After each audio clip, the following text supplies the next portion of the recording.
Okay, so I'm testing my old phone, my Samsung Galaxy S20 Plus. Mukhang okay pa naman siya, no? Ayun, so welcome to another sneaker unboxing.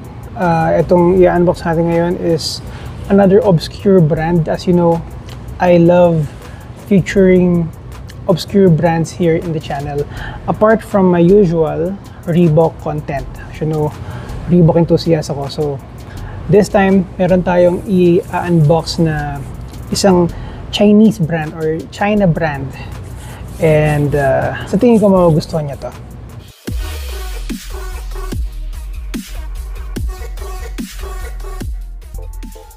Yo, what is up guys? My name is Rai and welcome to another video. Kung bago kayo sa channel na to, please subscribe and hit the bell icon so you'd never miss a video. Sa mga dating subscriber naman, maraming salamat sa panonood at sa suporta. And kung di pa kayo nakafollow sa mga socials ko, nandiyan lang sa description box yan lahat. And lagi ko sinasabi, to further help this channel out, please like, comment, and share. Like what I've mentioned, ang i-unbox natin is a sneakers galing sa isang obscure brand. Ito guys, naka-plastic pa siya. This came from China directly. So, pasakin na natin yung plastic.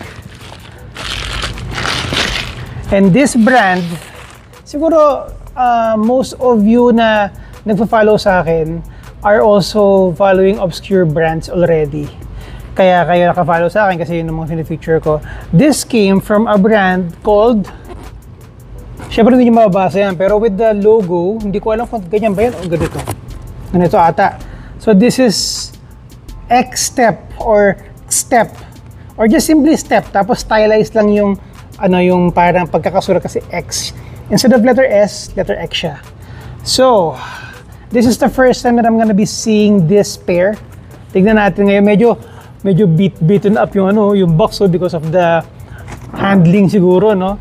Pero okay lang. So, yung box niya is an orange or reddish box. Parang Nike yung dating ng box, no? Tapos nandiyan yung branding sa ibabaw. Of course, hindi natin naintindihan yan. Kailangan natin i-Google Translate yan. Sa mga naka-Google Translate yan or whatever it is that you're using, pakitranslate lang to. Yan, yung part na yan. Tapos, this is a size US 11 pero 45 euro siya. Actually, pag pinakita ko na kasi sa inyo, makikita nyo na yung sapatos. So, takpan ko lang muna. Para at least, sabay-sabay nating makita yung pair itself. So, this is size 45. Parang same siya ng sizing nung the 100%. So, parang 11 US pero 45 euro yung parang equivalent niya. But yeah, let's open it up. Okay. So yung tissue paper naman niya is mukhang legit naman, may branding pa ng Step yan So, premium din yung tissue paper na ginamit. Medyo plasticky. So, tara, buksan na natin. So, 3, 2, 1, let's go! Yun! So, alam nyo na agad kung ano yung peg nitong sapatos na to. So, let's just first appreciate the pair itself. So, this is the left shoe.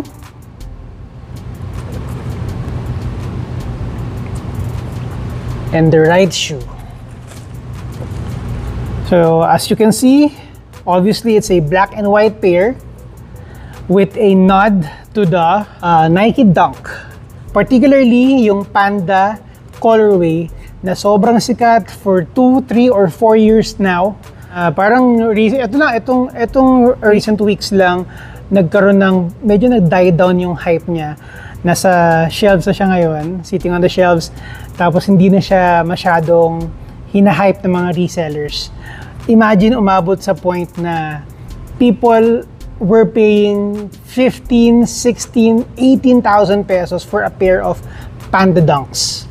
But yeah, hindi na pag-uusapan natin but this one. So this is the, hindi ko alam yung tawag sa sapatos na to. This is a Step lifestyle sneakers na mukhang Panda Dunks, mukha siyang Jordan 1, mukha siyang Air Force 1. So in place of the usual swoosh ng Nike, andyan yung logo ng Step. Which actually, kung sa malayo, ako sa akin lang, hindi ko alam sa inyo, pero sa akin lang, kasi di ba yun yung lateral side niya, yung medial side may may parang ano yun, parang traces of the logo, pero wala talaga naka-stitch on the logo. So for me, mukha siyang off-white. Parang ganito yung dating, yung nung logo at least. So dito sa sa lateral side may nakalagay na ano yan, established 1987. So I'm not really sure about steps, history sa sneaker game, sa market, pero apparently it was established 1987. Baka noong time na yon talagang sa China lang sila, baka sa isang part ng China, isang province, isang region ng China lang sila nag-release. But yeah, nakalagay rito ganyan. Then okay, not really sure if the camera will be able to pick this up since I'm using a relatively old smartphone. So sa tongue, may branding dyan nakalagay, Step Extraordinary Sensation. What the heck? Sabihin nun. Step Lifestyle, established 1987. Ayan. So lagay letter X. Then, yung material, okay. The upper, of course, like the Jordan 1s, the Nike Dunks, the Air Force One of the world, meron tayong mga perforation dyan for the breathability, being a leather shoe. Kasi leather yung construction niya, leather upper. Not just sure if this is genuine leather, pero I will not be surprised if it's not genuine leather kasi ang price point nito ay siguro pa-flash ko sa screen yung actual price niya sa app. Pero ang presyo nito after all the discounts is just around 1,300 pesos. So imagine that. So I won't be surprised, I won't be mad if hindi siya genuine leather. But yeah, ayun yung mga cuts nung material. Well, tama, hindi siya genuine leather kasi meron ditong exposed na cut. So kita naman, hindi siya leather. Manipis lang siya na synthetic. But I appreciate yung pagiging precise ng mga cuts niya.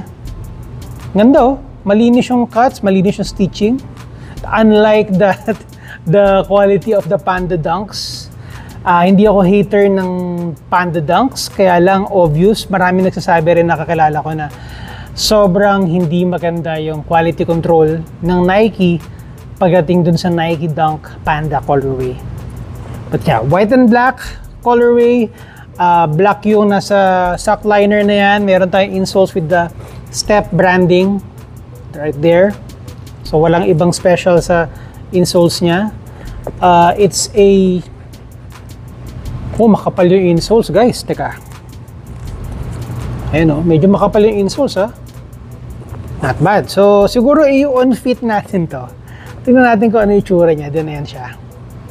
Yung likod, walang branding sa likod. Ang branding lang niya, nasa side na to. Ito yung pinaka-logo, tapos sa tongue.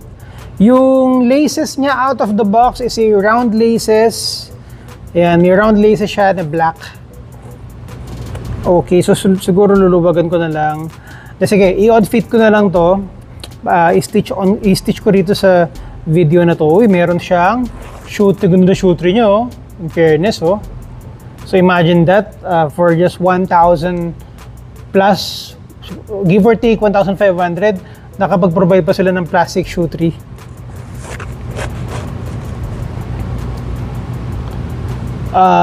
Okay, so hindi siya stitch, guys. Walang stitching. So ito yung parang iba niya. Capsule siya, sa mga familiar sa sneaker terms, capsule siya pero walang stitching. So hindi siya stitch o nakadikit lang siya. So hindi mo to pwedeng pang skate. Sa tingin ko, magsa-sole step agad to pag sobrang pressure. Pero yan, nakalagay naman lifestyle siya. Obviously hindi siya pwede pang basketball. Walang technology, I'm assuming. Talagang goma lang yung ilalim niya. Tapos yan lang yung pinaka-traction pattern niya. Na hindi ko alam if may magagawa ba. May magiging silbi ba if ever you'll for some weird reason, you will be using this for performance, either for gym, or basketball, what have you. So yeah, yung black part niya, medyo may texture. Pero yeah, like I said, synthetic leather lang yan. Pero yeah, maganda yung build niya. precise yung mga cuts and yung stitching.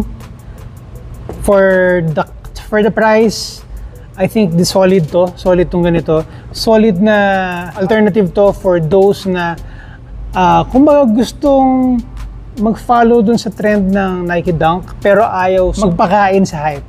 Apart from the fact na medyo naging hype nga yung Nike Dunk, medyo mahirap siyang ma-acquire unless may pera kayo na i-burn for a pair of sneakers. Na ngayon, medyo hindi naman na kasi makukuha mo na siya ng SRP kasi sitting on shelves na siya. But yeah, dami ko na sinabi, let's put this on feet. Okay, regarding dun sa sizing, I intentionally ordered 45 euro, which is 1 or 0.5 bigger sa usual size ko, which is 44 or 44.5. So true enough, tama yung decision ko kasi this runs a little small. So I would suggest you guys go for a half size to full size up. As for the comfort, panalo yung insoles niya. Pero yung tooling or yung outsoles, medyo lacking, wala talaga siyang technology at all. Alright, I'm filming this kasunod nung unboxing ko nitong sapatos na to. Yung on fit is hiwalay, kaya doon ko nilagay yung pinaka impression ko on how this feel, itong sapatos na to. So what can you say about this Step? Ano bang pwede ko tawag ito? Step Lifestyle Sneakers Panda Colorway. Is it a cup? A drop? How much are you willing to pay for something like this? Hindi Nike, hindi other popular brands like New Balance, Adidas. It's a Chinese brand, a China brand. How much are you willing to pay for this? Leave your comments down below and yun lang. Maraming salamat sa panonood.